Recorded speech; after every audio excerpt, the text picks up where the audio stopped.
کہ جو کھو جاتا ہے دراصل وہی ملتا ہے.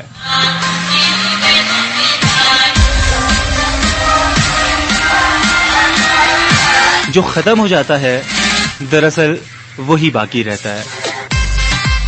یہ کیسے ہے؟ اس کی چھوٹی سی میں آپ کو مثال دینا چاہتا ہوں.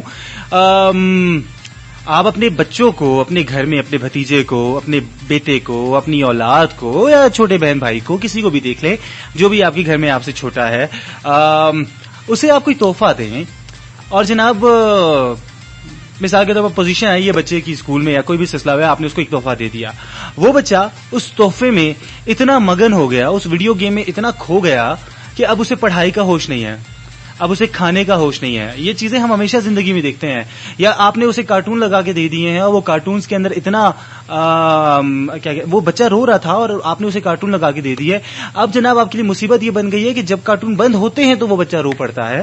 تو یہ ایٹیٹیوڈ اگر آپ اپنے ارد گرد دیکھیں تو آپ کو بچوں میں یہ ایٹیٹیوڈ بہت زیادہ دکھائی دیتا ہے. ایسی صورت میں بطور پیرنٹس، بڑوں کے طور پر آپ کیا کرتے ہیں؟ آپ یہ کرتے ہیں کہ وہ بچہ بھلے ہی روتا رہے، بھلے ہی ضد کرتا رہے، لیکن اگر وہ کھلونے کی وجہ سے اپنے سکون کو برباد کر رہا ہے، اگر وہ موبائل ہاتھ میں پکڑ کر کھانا کھانے سے انکار کر رہا ہے، اگر وہ ٹی وی دیکھتے دیکھتے پڑھائی کرنے سے انکار کر رہا ہے، تو وہ کھلونا یا وہ تحفہ جو آپ نے خود بچے کو دیا تھا آپ اس بچے سے لے لیتے ہیں. اب یہاں پہ بچہ بہت روتا ہے، بچہ بڑی ضد کرتا ہے، بچہ بڑی محرومی کا اظہار کرتا ہے کہ جی میرے ساتھ کیا ہو گیا، میرے ساتھ ظلم ہو گیا، میرا دیا ہوا تحفہ جو ہے وہ مجھے دیا گیا تحفہ مجھ سے واپس لے لیا گیا ہے. لیکن آپ بڑے کے طور پر جانتے ہیں کہ دراصل اس چیز کو لینے کی وجہ یہ ہے کہ اس شخص کے لیے بہتری ہو، اس بچے کے لیے بہتری ہو. ادروائز یہ اس کھلونے کے چکر میں اپنی زندگی اور اپنا مستقبل خراب کر دے گا. یہاں تک تو بات سمجھ آتی ہے. دراصل جس طرح سے ہمارے بڑے اکثر ہم بچوں سے چیزیں لے لیا کرتے تھے اور جیسے ہم اپنے بچوں سے چیزیں لے لیا کرتے کہ نہیں یار یہ چیز اس کو خراب کر رہی ہے، بجائے اس کے کہ یہ اس چیز سے لطف اندوز ہوتا اور اس کے بعد اس کو چھوڑ دیتا، اس شخص نے اپنے لیے جو ہم نے خوشی کا ذریعہ دیا تھا اس بچے کو، اس خوشی کے ذریعے کو یہ بچہ اپنے لیے وبال جان بنا کے بیٹھ گیا. تو آپ ایسی صورت میں اس چیز کو واپس لے لیتے ہیں. یہی حال ہم بڑوں کے ساتھ بھی ہوتا ہے.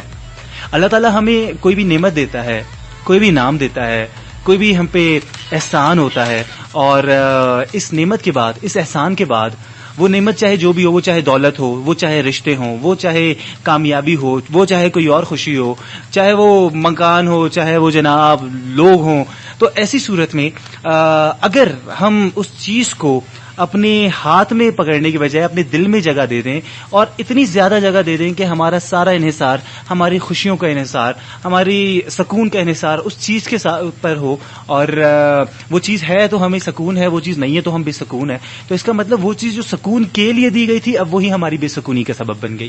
ایسی صورت میں اللہ تعالیٰ بعض اوقات ہم سے وہ چیزیں لے لیتا ہے.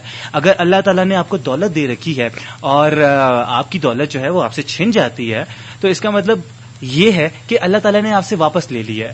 لیکن وہی بات جس طرح سے پیرنٹس ایک چیز واپس لیتے ہیں اس لیے نہیں کہ یہ چیز ہمیشہ کے لیے لے لی، بلکہ اس لیے کہ یہ چیز یا اس سے بہتر چیز ہم اس بچے کو جب اس کا رویہ ٹھیک ہو جائے گا، یہ بہتر ہو جائے گا، یہ سمجھدار ہو جائے گا تو اسے واپس دیں گے.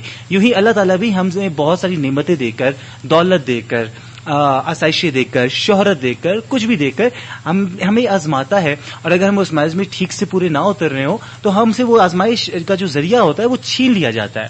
ہم اس چیز پر افسوس کر رہے ہوتے کہ جی ہم سے چھین لیا گیا، ہم محروم ہو گئے، لیکن at the end of the day اللہ تعالیٰ کی مصلحت یہی ہوتی ہے کہ آپ کو اس سے یا تو وہی چیز عطا کرے یا اس سے بہتر عطا کرے. سو مورل آف دا اسٹوری، آپ کی زندگی سے کچھ بھی جاتا ہے تو اس میں پریشان ہونے کی، دکھی ہونے کی ضرورت نہیں ہے. انسان کی فطرت میں دکھ کرنا ہے، انسان کی فطرت میں پریشان ہونا ہے، لیکن اس چیز کو وہ اس روک کو اپنے دل کے ساتھ لگا کے نہیں بیٹھ جانا چاہیے، کیونکہ آپ سے جو بھی چھنا ہے اس سے بہتر آپ کو ملے گا.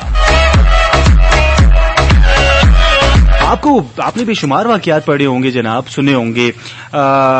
مثال کے طور پر جناب حضرت یوسف علیہ السلام اپنے والد کو جو ہے لوٹا دیے گئے. اسی طرح سے جناب حضرت موسیٰ اسلام جو تھے ان کی اپنی والدہ سے ملاقات ہو گئی. حضرت ہاجرہ کی حضرت ابراہیم علیہ السلام سے ملاقات ہو گئی. اور یہ جو اس طرح کے تمام واقعات ہیں ان میں مورل آف دا اسٹوری یہی ہے کہ آزمائش جو ہے وہ ٹیمپرری ہوتی ہے، لیکن اس آزمائش میں کھرے اترنے والے لوگ جو ہوتے ہیں انہیں وہ جو آزمائش کا ذریعہ ہوتا ہے یا وہ جس چیز سے انہیں بہت محبت ہوتی ہے وہ چیز واپس لوٹا دی جاتی ہے، یا وہ نہیں تو اسے بہت بہتر لوٹا دی جاتی ہے. This is the moral of the story. تو جناب کبھی آپ کی زندگی میں کچھ ایسا ہو کہ کسی چیز کی کے حوالے سے محرومی کا احساس ہو رہا ہو, کوئی چیز کبھی ملی ہو اور وہ چیز پھر کھو گئی ہو, تو اس کا مطلب یہی سمجھیں کہ دراصل جو کھویا ہے وہی اصل میں آپ کو ملے گا.